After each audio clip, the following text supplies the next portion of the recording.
dowladda hoose ee degmada Burco ayaa maanta si rasmi ah daamirka u dhigtay jidka dheer ee laamiga ee tagi doona sayradda xoolaha ee magaalada Burco.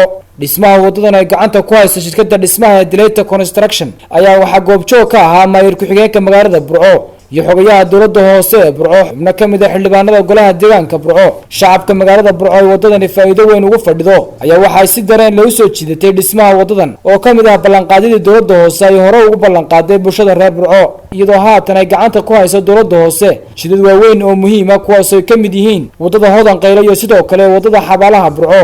maayir ku-xigeenka Burco iyo xogayaha dowladda hoose oo halkaasi ka hadlay ayaa waxa hadaladoodii ka mid ahaa maanta ay tahay 2 bishii 9aad sida arkaysaan waxaanu hirgelinay ballanqaadkii hortiina aanu ka ballanqaadnay inaanu sameynayno 12 kilomitir wadada aanu taaganay waa wadada Sayladda kana bilaabaysay hoteelka loo yaqaan Cawaala Suqaar. dabcan waxay u muuqataa Ilaahay subhanahu wa ta'ala aan ugu mahadcelinaynaa inuu noo suurto geliyay qorshaha iyagii iyo himiladayadii ahayd inaanu golaha nahay golaha deegaanka ee Burco inaanu magaalada Burco bilicdeeda iyo horumarinteedaba runtii qayb weyn ka qaadano. halka waxaan uga mahadcelinaynaa dadweynaha reer Burco oo had iyo habeen garab taagan.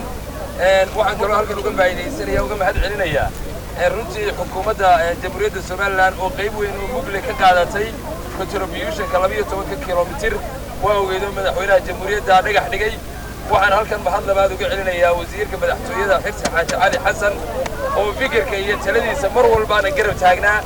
waxaan halkan uga mahad celinayaa wasiirka wasaaradda maaliyadda oo runtii ballanqaadkii madaxweynuhu sameeyay qaybtii ay ku lahayd noo dadajisay iyo 700 mitir ay tahay oo oo ka bilaabmaysa wiilka weyn la yiraahdo Cawaala Suqaar.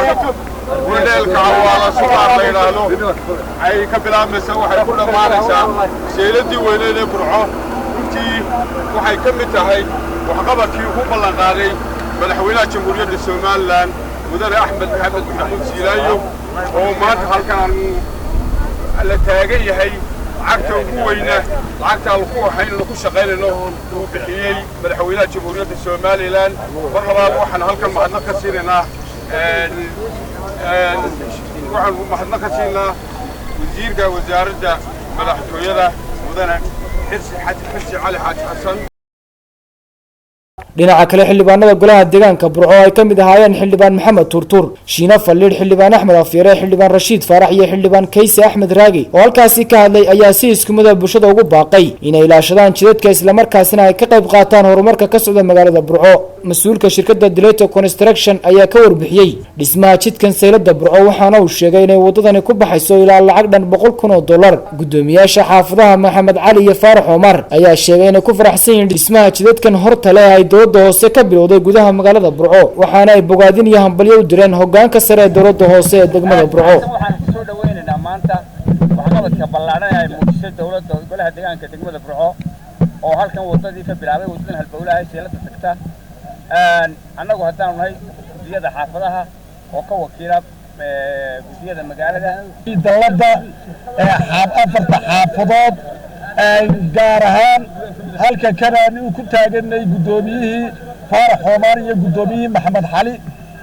waa farxadii noogu weyneed ku hambalyeynaa Kawsarka iyo gudoomiyaha iyo maayirka iyo maxay tahay cidii hawshan ka qayb qaadatayba waanu hambalyeynaa.